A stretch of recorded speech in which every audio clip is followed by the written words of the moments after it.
ILACast, o podcast do Instituto Líderes do Amanhã. Porque ideias e somente ideias podem iluminar a escuridão.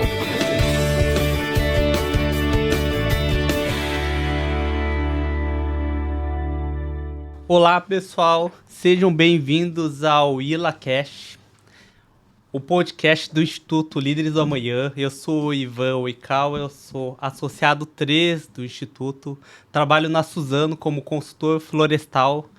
Aqui vou ter os meus colegas para se apresentar. Meu nome é Ângelo, eu sou da Emídio Paes, responsável administrativo. Meu nome é Vitor, eu atuo como médico na empresa ViaMed, serviços médicos e também como sócio da Clube 1 Benefícios. Eu sou o Juliano, sou associado do trainee do Instituto Líderes do Amanhã, sou gerente de planejamentos e novos negócios lá na High Company. Boa noite, eu sou o Juan, eu sou consultor de processo na Suzano e associado do trainee do Instituto.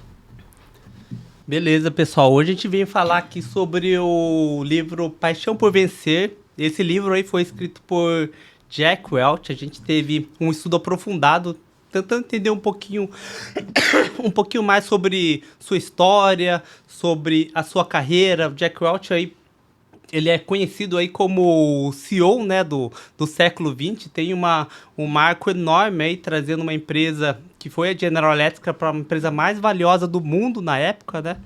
E aí, contando um pouquinho da história do Jack, né? Que eu acho que a gente consegue explorar um pouquinho como que foi a vida dele, como que foi sua trajetória, como carreira, e como que ele chegou lá até ser o CEO da GE, né? Ele teve uma carreira muito simples, assim, se a gente for ver no contexto hoje, no contexto de estudo, né? Ele foi engenheiro químico, se formou com um PhD e entrou dentro da General Electric e teve um crescimento já muito rápido num curto prazo, né? E dentro desse crescimento de curto prazo aí, ele já foi assumindo várias funções até que ele consegue, então, aí almejar o cargo de CEO, né? Então, E dentro desse processo onde ele virou CEO, ele conseguiu trazer a GE aí para um crescimento aí de quase 4.000%, né? Foi um crescimento impressionante, né? Até se a gente trazer hoje esses números para o valor atual, né? Porque ele ficou 20 anos dentro da empresa, saiu em 2001. Se a gente trazer esse mesmo valor que a empresa valia para hoje, ela seria hoje a 7ª empresa mais valiosa do mundo, né? Para vocês entenderem, então, quanto que ele deixou a empresa valiosa naquele momento, né? E aí, após isso, na sua saída, ele de fato escreveu alguns livros e um deles é o que a gente está estudando, né? Que é o Paixão por Vencer. E aí, Paixão por Vencer é muito na linha de ele tentar explicar para as pessoas o que é preciso para você se tornar ter uma empresa vencedora, ser uma pessoa vencedora.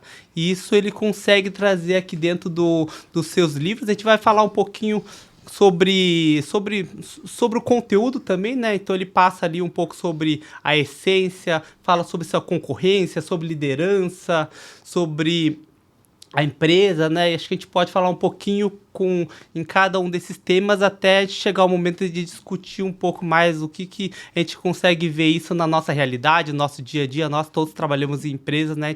A gente sabe o quanto que isso atribuiu dentro do nosso dia a dia, né? Dentro da nossa companhia e como que a gente consegue correlacionar isso com o momento atual, né? Que a gente tem visto aí de um livro que foi escrito aí já faz alguns anos. Então aí eu convido o Vitor, né, para falar um pouquinho sobre o Jack Welch, né? Qual era a essência, né? Ele tem um capítulo que ele começa falando sobre o lá no fundo, né? Que ele fala sobre valores. O que você pode trazer para a gente sobre esse tema e o que Jack Welch passou aí a mencionar e escrever para a gente? Lá no fundo é a primeira parte do livro, né? Uma parte mais conceitual, trata da filosofia administrativa do Jack Welch, né? E ele mesmo reconhece, assim, no capítulo que é mais do que ele mesmo tenha pensado durante a vida dele como gestor, né? Que ele parou para pensar em tudo aquilo depois, já na aposentadoria. Bom, o primeiro capítulo ele fala sobre missão e valores, assim, a importância de missão e valores não ser só um quadro estampado na parede da empresa, né? Ele fala que a missão tem que responder uma pergunta de como nós podemos vencer nesse negócio, né? Ao passo que os valores eles têm que ser comportamentos bem detalhados e palpáveis, né? Para que eles sejam seguidos. E ele, ao longo de todo o livro, ele vai trazer exemplos, né? Que ele vai correlacionar com tudo aquilo que ele traz no livro, e ele sempre vai retomar. Isso é um passo importante, assim, ele retoma tudo aquilo que ele diz nessa primeira parte em várias outras partes do livro, assim. O segundo capítulo trata de franqueza, o que ele dita como o maior segredo sórdido dos negócios, né?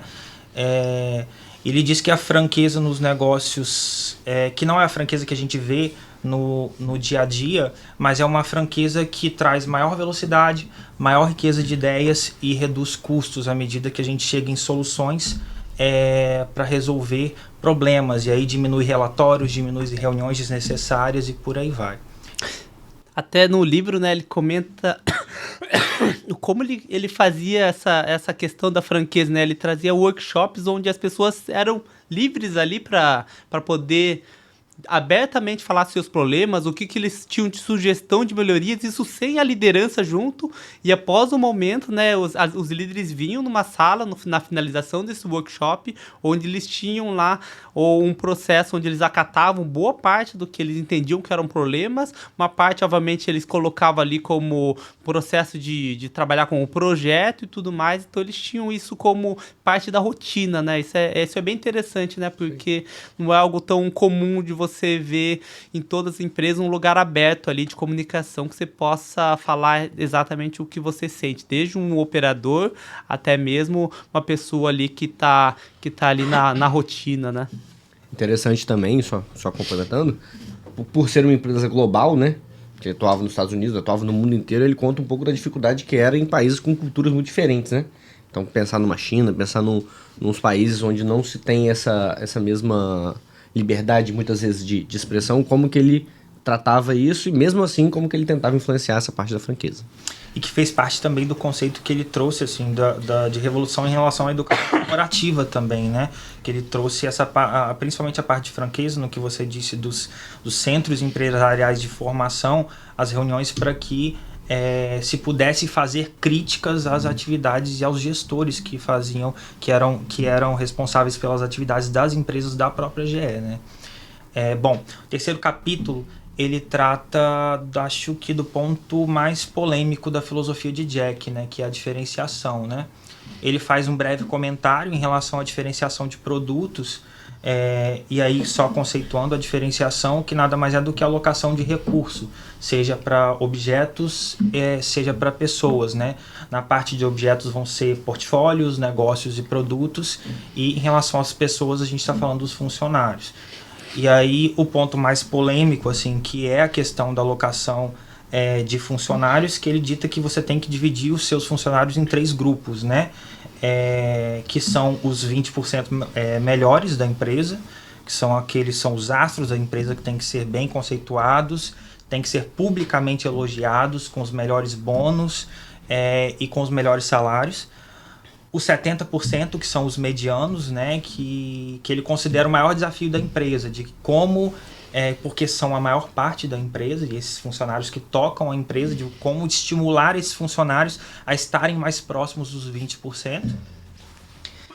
E os outros 10%, que são os top-down, né, que anualmente os gestores da GE eles eram obrigados a dispensar esses 10% dos funcionários, que eram os com pior desempenho, né? Não, legal, Vitor. Até para trazer o contexto, né? Quando a gente olha o legado, né? Quando o Jack trabalhou mesmo como CEO, né? Ele ficou 20 anos como CEO. Então, desde 81 até 2001.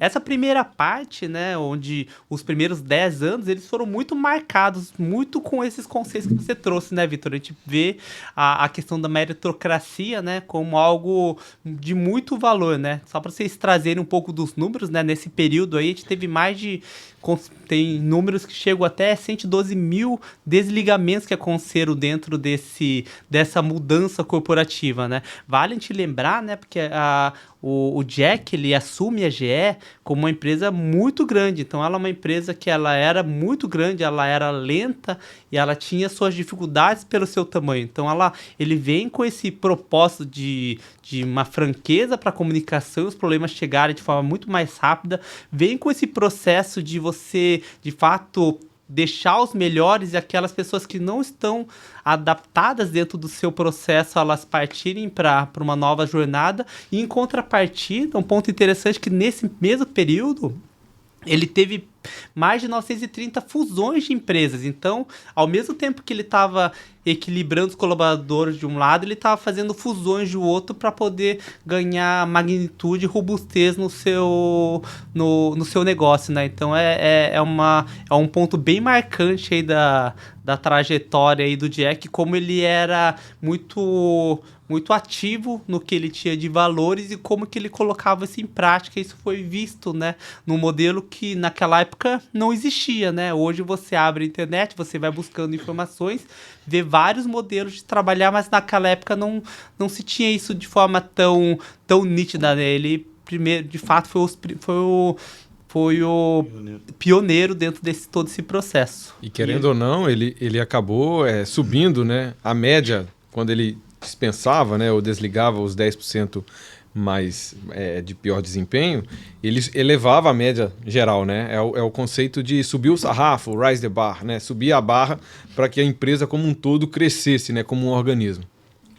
O ponto que vocês colocaram também sobre o workshop é um ponto que ele acabou não precisando fazer mais, né, depois de um determinado momento. Então, acho que ele acabou por conseguir consolidar essa cultura, ficou muito claro que funcionava aquilo ali. Acho que o tema é um tema que você colocou como é um tema que não posso dizer sensível, né? Eu acho que muito por essa diferenciação entre o momento que aconteceu e como aconteceu naquele período e como a gente traz isso para os dias atuais, né?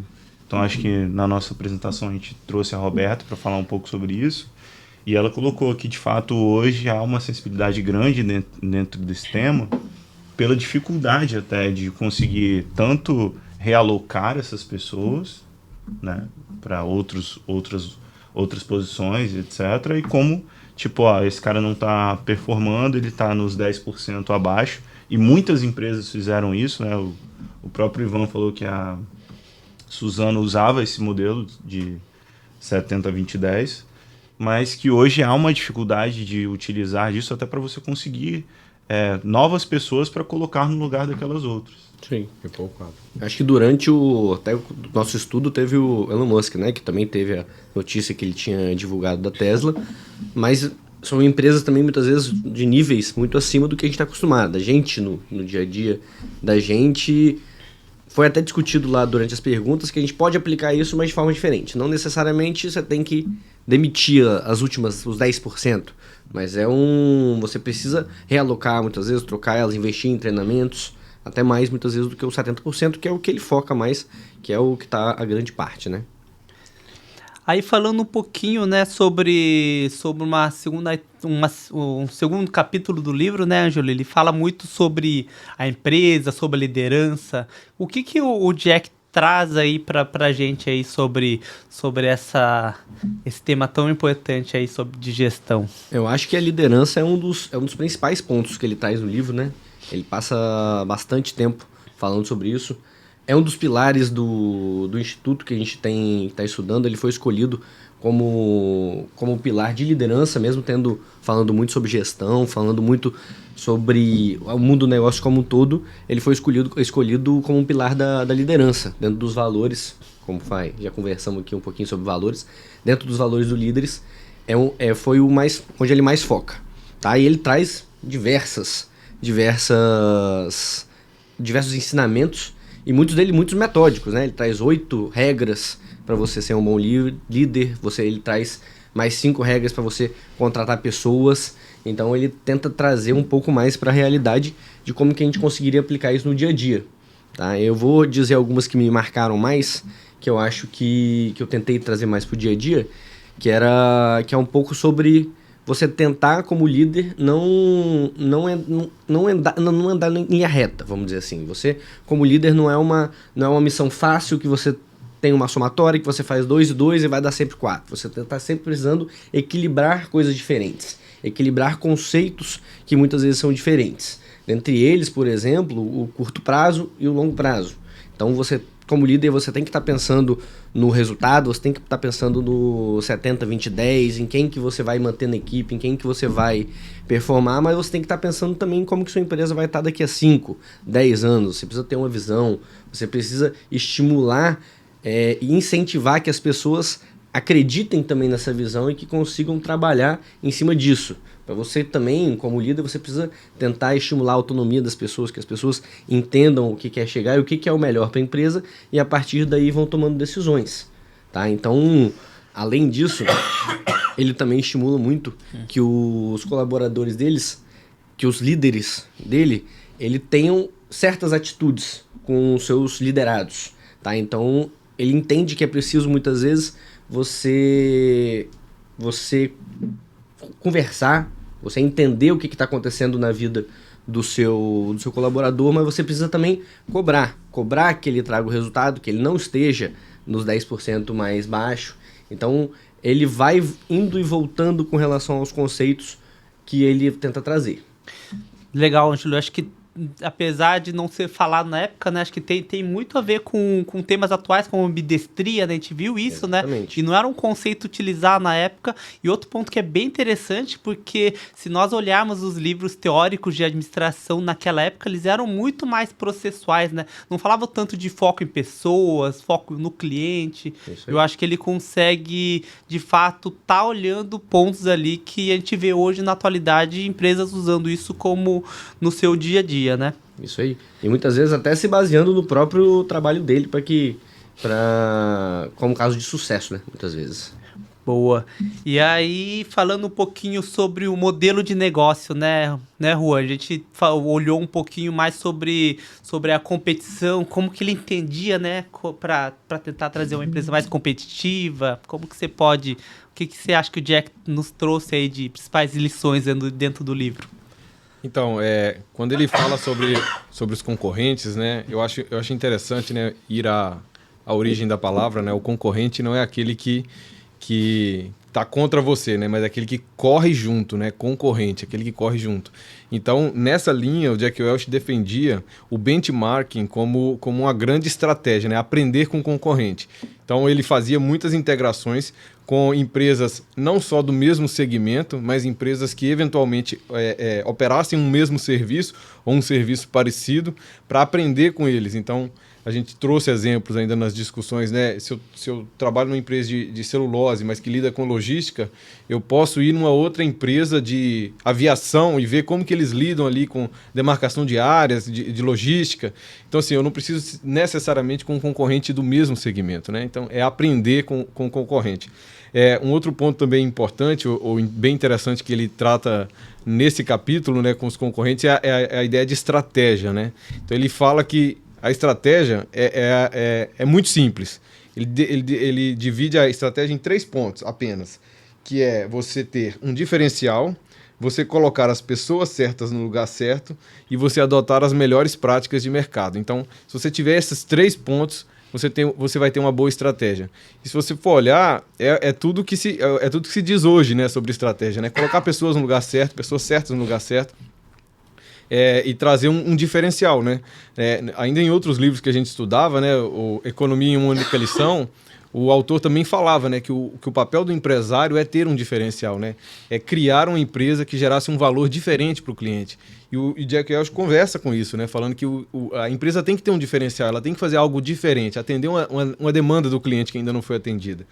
E as melhores práticas, conversa totalmente aí com os concorrentes, com ver o que está sendo feito de melhor no mercado e buscar e trazer isso para dentro dos processos. E ele também trata de alguns temas que ele dedica um capítulo específico, né, do livro, que é sobre o Seis Sigma, né? O Seis Sigma foi um método de análise estruturada de problemas que ele trouxe da Motorola, né? A Motorola criou o Seis Sigma na década de 80 e ele pouco tempo depois da criação desse modelo pela Motorola, ele trouxe para a GE essa estrutura. Então, é uma análise, é uma forma de lidar e resolver problemas, conhecida como DMAIC, e você tem ali as etapas de definição do problema, medir o problema, analisar, implementar e controlar. Então, quando você trata um problema de forma estruturada ou de forma metodológica, a chance de retrabalho, a chance de erro, a chance de falha diminui muito. E o DMAIC é uma fórmula, muitas pessoas, né, perguntam, qual a diferença, né? Isso até veio no grupo. Qual a diferença do DMAIC para o PDCA? O PDCA é uma fórmula mais simples, né? Você faz, implementa, checa e corrige. Faz, implementa, checa e corrige. O DMAIC, ele necessariamente demanda uma abordagem mais estatística. Então, a parte de definição do problema, enquanto no PDCA a parte é o P, planejar, no DMAIC ele tem 3 etapas para definir o problema, que é definir, medir e analisar. Então, ele requer uma abordagem estatística muito maior. Então, por isso que hoje as empresas, muitas empresas investem muito em metodologia Six Sigma, agora até como Lean Six Sigma, né, que é a metodologia Lean da Toyota, então junta tudo. E tem formações específicas nessa área para tratar de metodologia de análise estruturada de problemas. Não, legal, Juan. Eu acho que traz bem como ele pensava para poder ser competitivo, né? Porque quando a gente olha um pouco da história do Jack nesse processo de aquisição e fusão, né? Ele tinha muito claro que as metas dele era ser a número 1 ou a número 2 dentro do segmento do que ele estava trabalhando, ou ele trabalharia com 2 formas, arrumar, consertar ou vender, né? É mais ou menos desse formato que ele trabalhava. E no que ele queria ter de diferencial, ele buscava isso. Até porque, se a gente olhar a General Electric naquela época, ele trabalhava com locomotiva, máquina de raio-x, tomografia, eletrodoméstico. Ele tinha uma porção de produtos e serviços que ele oferecia, inclusive serviços bancários, né? E ele tentava e ele identificava que, de fato, uma forma de ele conseguir ser o número 1 ou o número 2 dentro desse setor era, de fato, através da diferenciação, né? Isso a gente viu ele atuando muito forte. O Jack era muito conhecido por isso, por ser o cara do Six Sigma, o cara que queria trazer um diferencial de qualidade de produto e serviço, né? É por isso que, de fato, foi tão importante, né? E ele coloca como tão relevante isso no livro, né? Sem essa metodologia de qualidade, de processos e de controle para negócios tão distintos, né, como era o portfólio ali da empresa naquela época, era quase impossível conseguir estar no número 1, número 2 daquela empresa. Então, se ele não tivesse gastando tanto dinheiro, e a gente viu isso também, né, o quanto é caro ter um sistema como esse, ele não conseguiria estar nessa posição. Acho que uma curiosidade, né, na nossa apresentação que eu achei diferente, né, é que empresas hoje que são, vamos pegar de eletrodomésticos que a gente usou como exemplo, né, que era a Brastemp e a Consul, né, que a gente sabe hoje na nossa rotina, perguntar para nossas mães, a mãe sempre fala, eu quero uma Brastemp, mas ela, de fato, o que diferencia entre as duas empresas, né, é o Six Sigma, é o sistema de qualidade, porque no fundo elas são as mesmas empresas, elas têm... Fazem parte do mesmo grupo. Elas partem do mesmo grupo, né? Isso não acontece só com o eletrodoméstico, a gente viu outros exemplos, né? E muitas vezes a gente acaba achando que aquele produto, só por ser idêntico ao outro, ele é igual, mas no fim não. O que diferencia dele, muitas vezes, é a questão da qualidade. Qualidade é custo, né? Então, esse exemplo da Brastemp, né, que a gente deu, tanto a Brastemp quanto a Consul são da Whirlpool, que é uma empresa americana de eletrodomésticos, e aí no Brasil ela trabalha com essas 2 marcas, né? Com a Brastemp e com a Consul. A Brastemp seria a marca de primeira linha, né, no Brasil, e ela trabalha com um nível Sigma muito superior, com um custo muito superior para a produção, e a Consul é como se fosse uma linha B também da mesma empresa, e trabalha, obviamente, com um nível Sigma menor, com custos menores e com preços mais competitivos também.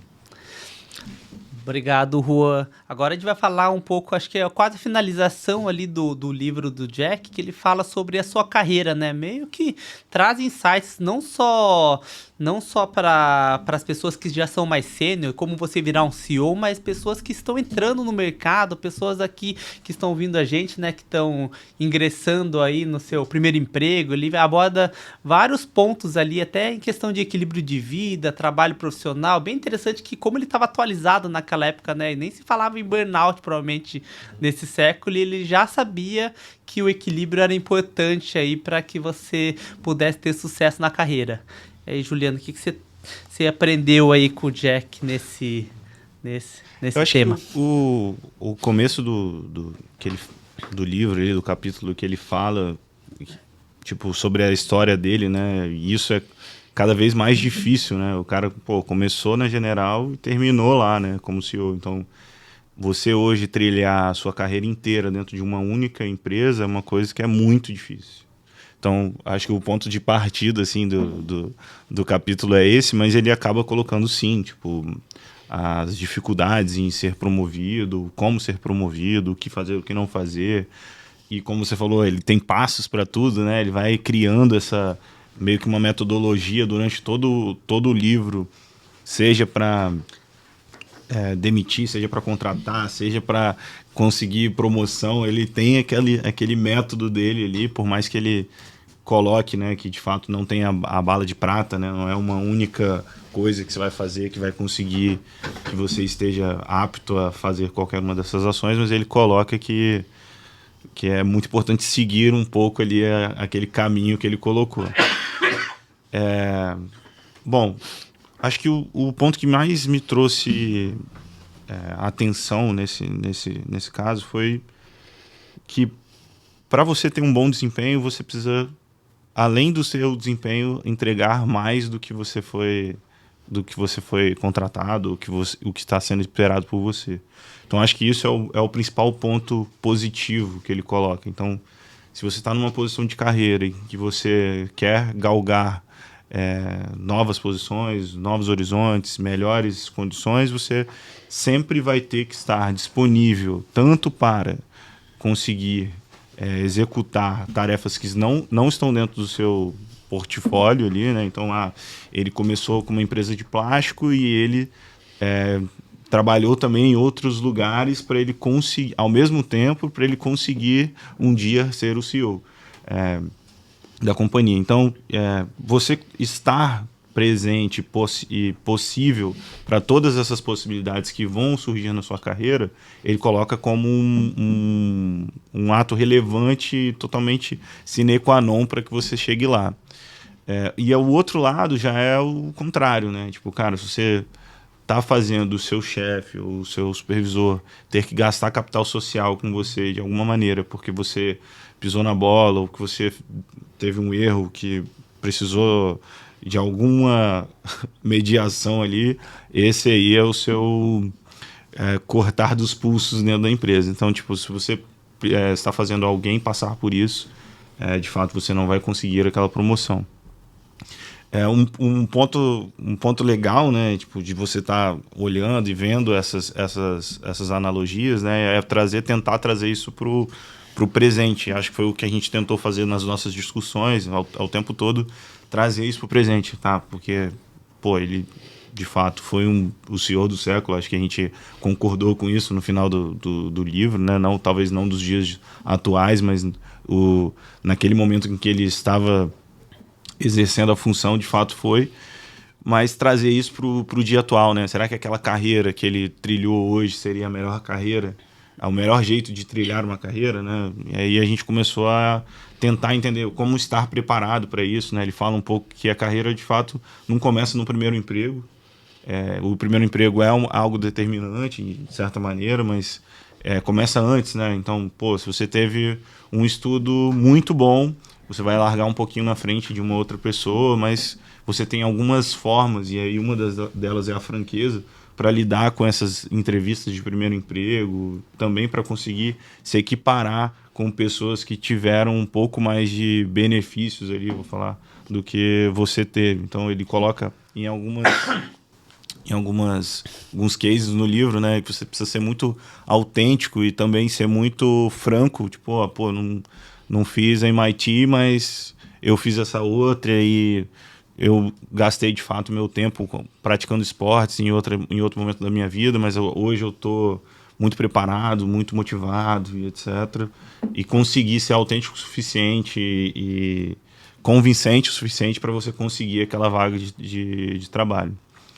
Ele não foi um exemplo, de acordo com ele mesmo, né, nesse equilíbrio da vida, né, ele acaba se dedicando muito ao trabalho, e ele confessa isso ali no final, que ele de fato não criou muito bem os filhos e teve algumas esposas e tudo mais, mas que para ele esse movimento valeu a pena, né, no final das contas da vida dele. Eu acho que isso que importa, e a gente fala um pouco também nas nossas discussões internas de que esse caminho e esse equilíbrio é um para cada um. Você vai ter o seu, eu vou ter o meu, então cada um vai trilhar o seu próprio caminho com a sua responsabilidade ali. Lógico que é uma frase que eu ouvi de um conhecido também, que, cara, você pode amar ser vendedor de picolé, mas você vai ter que viver com que aquilo vai te proporcionar. Então a responsabilidade de tomar as decisões da sua vida é sua, para você também conseguir entender até onde eu posso ir com isso e tudo mais. Top. Obrigado, Juliana. Acho que trazem alguns insights, né, até pelo próprio livro, né, que é muito, muito atualizado aí para como trilhar a sua carreira. Só lembrando, né, que ele começou na GE em 1960 e ele já estava com um PhD, né? Então o cara já eu fico pensando quantos doutores existiam naquela época para poder começar numa empresa, e ele entrou ali como um engenheiro júnior, né? Então mostra que naquela época os estudos eram o diferencial, né? E hoje a gente está falando de tecnologia, IA, tantas outras coisas, partes comportamentais, né? Então a gente de fato entende que tem outras habilidades que devem ser criadas, devem ser estudadas, né? Acho que o desafio exatamente é esse, né? Você conseguir também prever, né, quais são as necessidades do mercado e o que é aquilo que se adapta melhor com você. E com certeza a autenticidade, igual você comentou, é um diferencial para você conseguir trazer o seu melhor, né? Que acho que isso que a gente vem discutindo tanto quando a gente fala em pessoas e em gestão, né? Não, e como é difícil, né? Você, de fato, prever esse futuro, né? Eu não sei vocês aqui, mas de fato eu formei em uma área, hoje eu trabalho em outra, então acho que isso vai ser cada vez mais comum para todo mundo, porque a necessidade de você se atualizar e você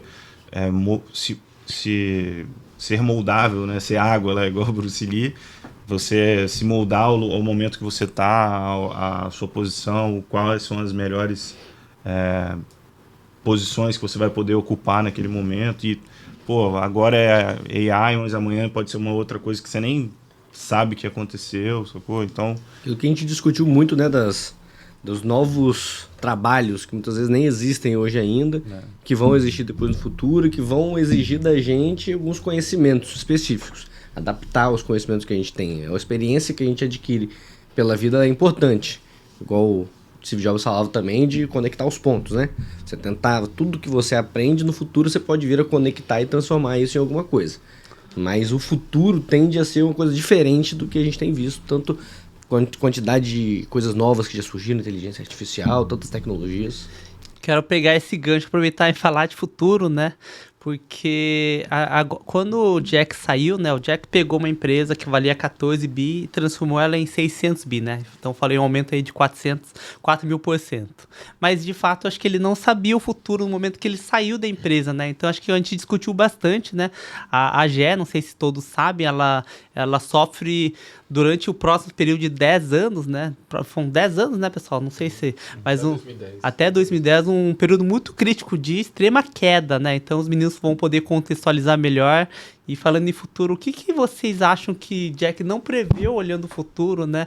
O que vocês entenderam na saída pós-Jack, né? Vamos falar um pouquinho disso, né? Porque ele entrega uma empresa a mais valiosa do mundo, 400 bi, e depois a gente vê essa decadência aí, não sei se podemos citar que é escolha do novo CEO, ou era a metodologia enraizada do Jack. O que vocês entenderam aí, Ângelo e Vitor, que foi os pontos principais nessa essa, podemos dizer, decadência da GE nos próximos pós-Jack Welch, né? Era Jack Welch. Antes de você falar, a controvérsia maior é que ele mesmo fala, né, em determinados Exatamente. momentos, que ele seria avaliado não pelo desempenho dele, mas pelo seu sucessor. Né? Pelos 20 próximos 10 anos, né, que ele falava. Eu acho que tem vários pontos, assim, né? Eu acho que nós daria pra gente discutir várias coisas e pegar vários recortes, assim. Mas, assim, eu acho, só pegando o gancho que a gente falou de duas coisas, né? Tecnologia e adaptação. Acho que foi a questão da tecnologia. E para falar de tecnologia, a gente vai falar de cultura, assim, porque logo que o Jack Welch saiu, foi um boom de tecnologia que deu na supervalorização em relação às tecnologias que estavam saindo na época. Um dos comentários que se faz é que a cultura da AGE era tão forte que eles não conseguiram progredir em relação e se adaptar ao mercado novo que estava surgindo.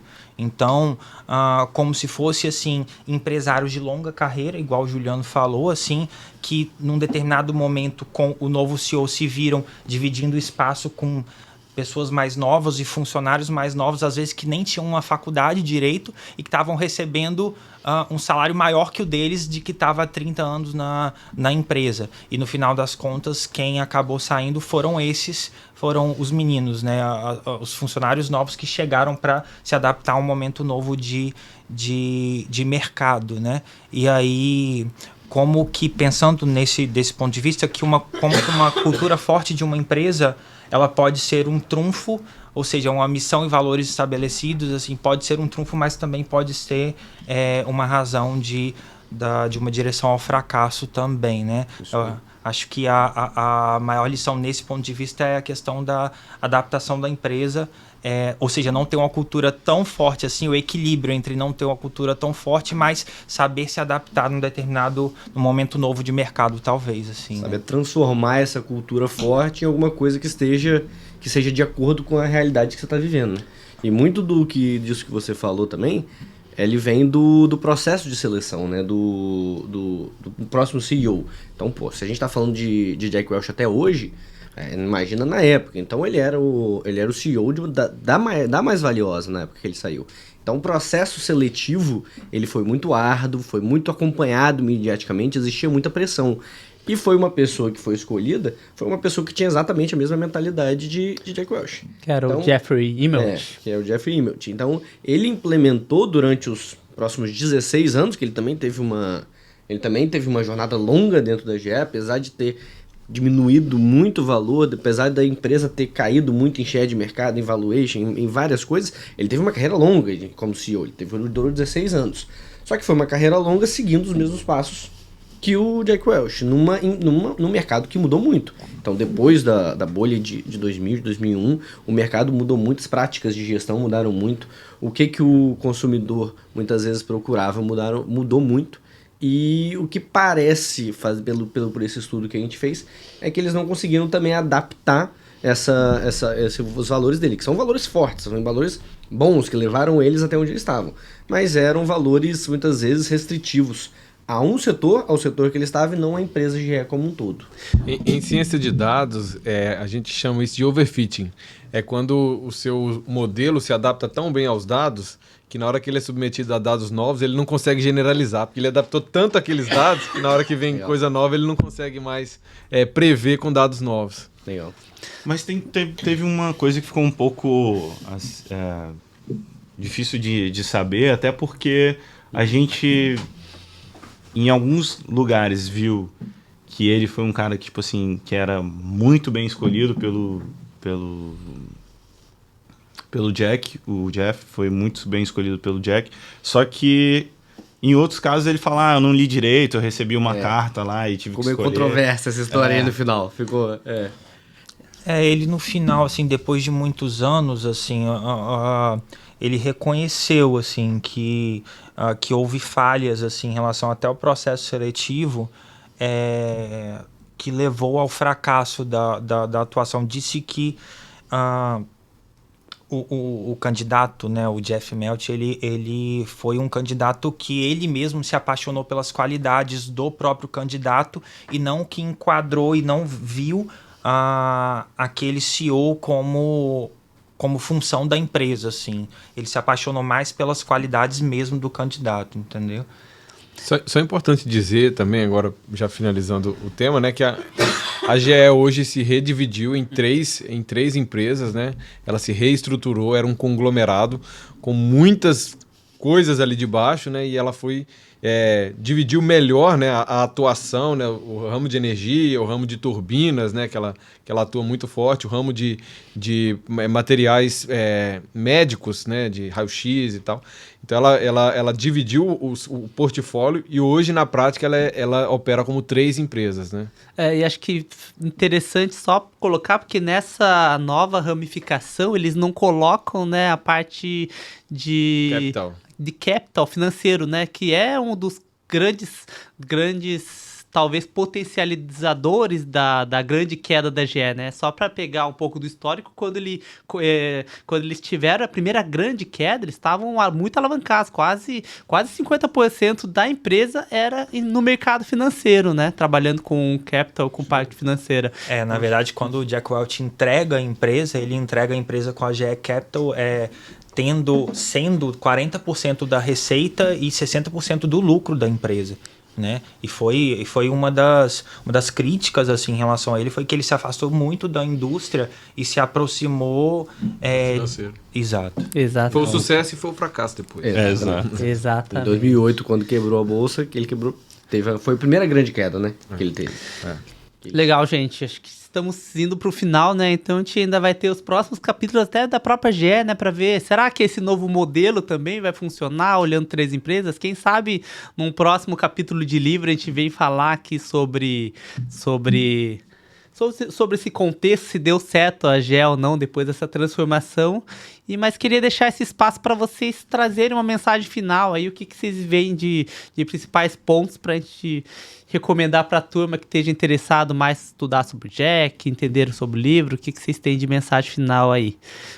Acho que um ponto que ficou muito claro para mim foi que ele superou tanto, né, 4.000%, ele superou tanto o normal, que ele virou um ícone para, não temos barreiras até onde a gente precisa ir. Então, acho que um ponto para mim que foi muito claro conseguimos fazer muito mais do que o normal e vamos buscar esses resultados de excelência aí que tem como. Fica aí, pessoal, a dica de leitura, Paixão por VC, Jack Welch. Foi um excelente livro, um ótimo aprendizado. E eu, assim... eu acho que a discussão do mundo hoje, como se molda, desde o que passa por Elon Musk, até Jeff Bezos, até os principais líderes que a gente vê hoje lidando com mercado e tecnologia e etc., assim, a discussão tem que passar por Jack Welch, porque Jack Welch ajudou a construir esse mundo. Para mim foi entender qual o impacto que uma pessoa pode ter, né, dentro de uma organização. Como que uma pessoa... naturalmente não sozinho, ele mesmo fala que ele não fez nada sozinho, que ele tinha uma equipe, mas como que ele, com as diretrizes e com as políticas, os valores, toda a ideologia, ele conseguiu transformar a empresa. Então, realmente, uma pessoa pode fazer diferença. Que não é o dono, né? Que não é o dono, é importante. Então tá, turma, eu finalizo com a pergunta, né? Quem será o CEO do século XXI, né? Então a gente vai ter gente aí pra gente poder estudar aí. Acho que esse é o que a gente tá no desafio de uma pessoa conseguir prosperar tanto quanto o Jack fez no seu tempo, né? Perfeito. Obrigado a todos, galera. Foi ótimo estar aqui com vocês. Obrigado, pessoal. Um abraço. ILACast, o podcast do Instituto Líderes do Amanhã. Porque ideias e somente ideias podem iluminar a escuridão.